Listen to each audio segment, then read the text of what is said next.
Hi Leo, welcome to your March 1st to March 15th Astro Reels. It's my pleasure to read for you. You know how it is. If you would like to work with me personally, you can find me at my cute little Etsy shop. Ding! All that information is in the description box below on whichever platform you're watching. You also know that these readings are ultimately timeless and signless, so you don't actually have to be watching this reading when it's published, and you don't have to have any significant Leo placements. If it resonates for you, then it could be for you. And if it doesn't, I would invite you to wait and see how the energies unfold in your life, because maybe you just haven't noticed it yet. Okay. I do want to point out that this is my Leo card. This card always gives me Leo vibes, and here it is coming out for your reading right now.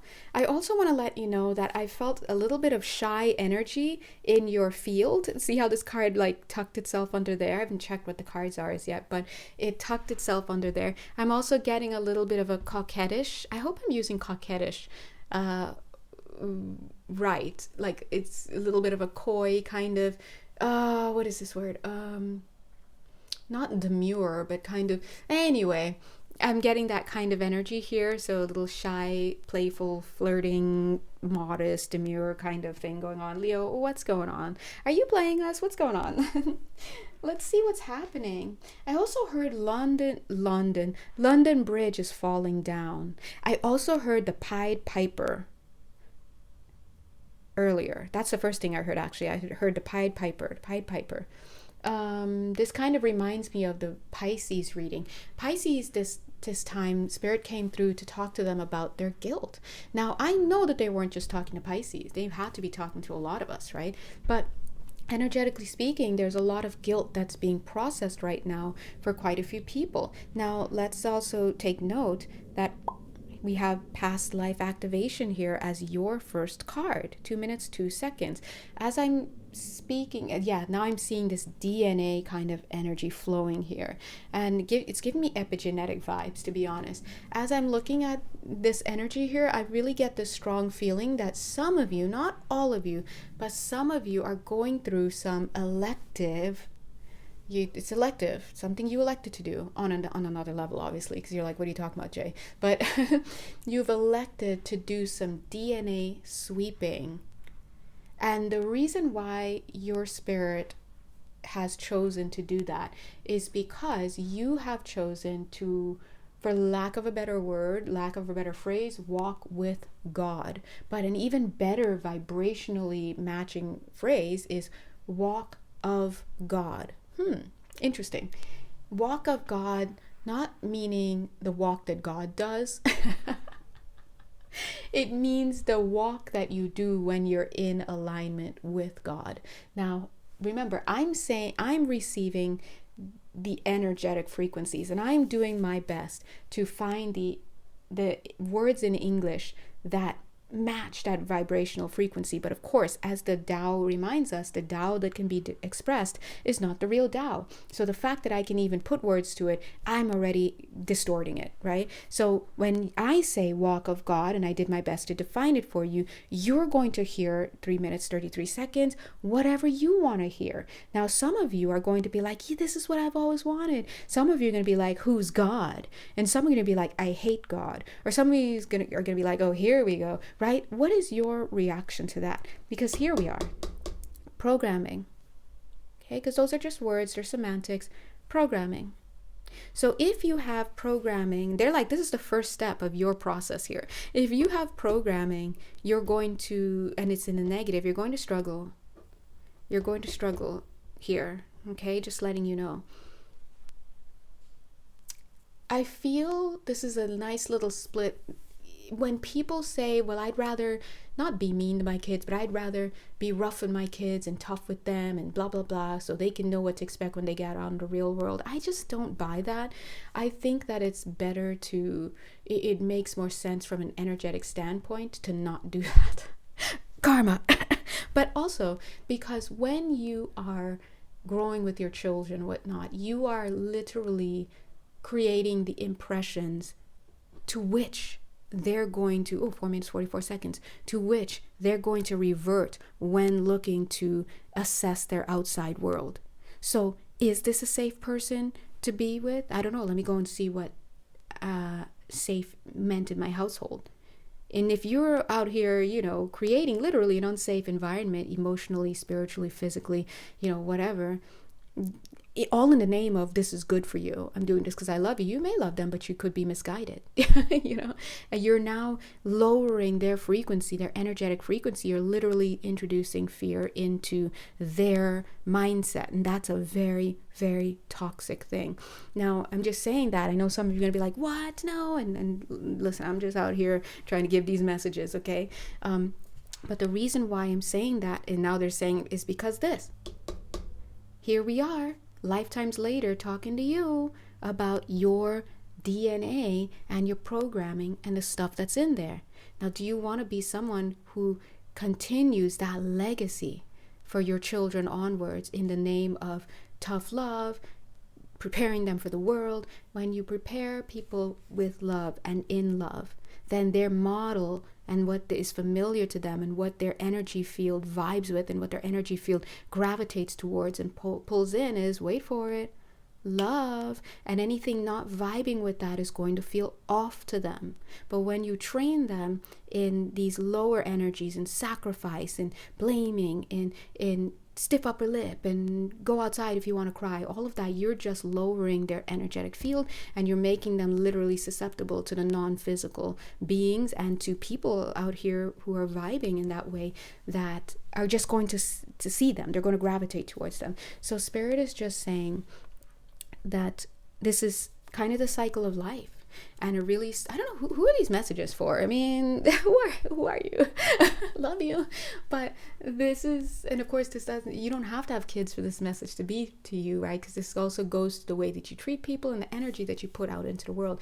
But this is the cycle of life. What you do has effect, regardless of what your intention is. You may really intend to be loving, but if you slap someone across the face because you love them and you're trying to teach them right and you're trying to whatever, you look, somebody just got slapped.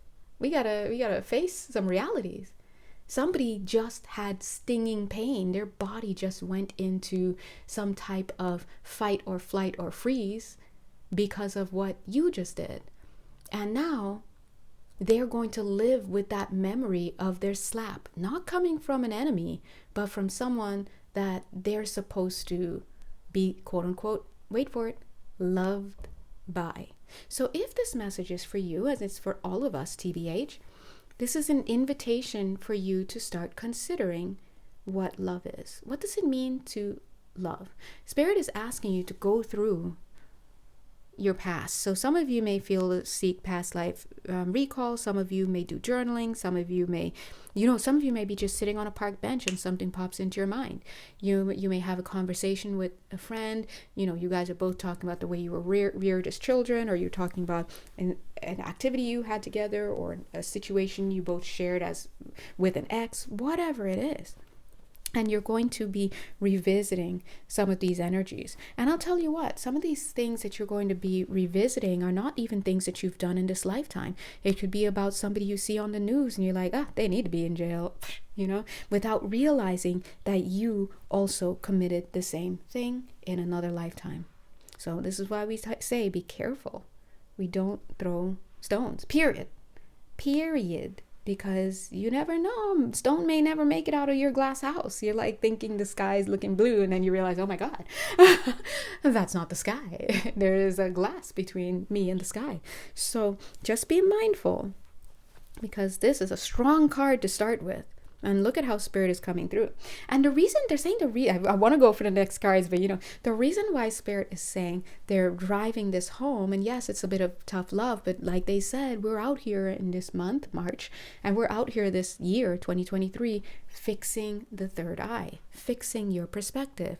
This is time for sobriety. Sobriety does not just mean with respect to our addictions. It's also about the way we view the world. Is what we're doing right? Just because something's been done, or just because it's natural to do that, quote unquote, is it natural to do that, or does it just feel natural to you because you don't have the tools to process your own emotions, and then you fly into a fit of rage and then you act out? This is all about you. This has nothing to do with what's outside of you, right? And so Spirit is saying, we want you to fix it. We're like, fix it, God, fix it, Jesus. Jesus is like, you fix it. You what are you doing? Why are you calling me all times of the day? I've given you answers. I've been 10 minutes, 10 seconds, been giving it to you. Don't you see that group of spirit guides I have around you? Literally 24 hours a day. Don't you see that book I put in your room? Me looking off to the left at the Course in Miracles. Me looking back at the camera. Oops. So where are the prayers that have not been answered? He's asking. So now we're like, make it make sense. He's like, I'm asking you to make it make sense. What's going on?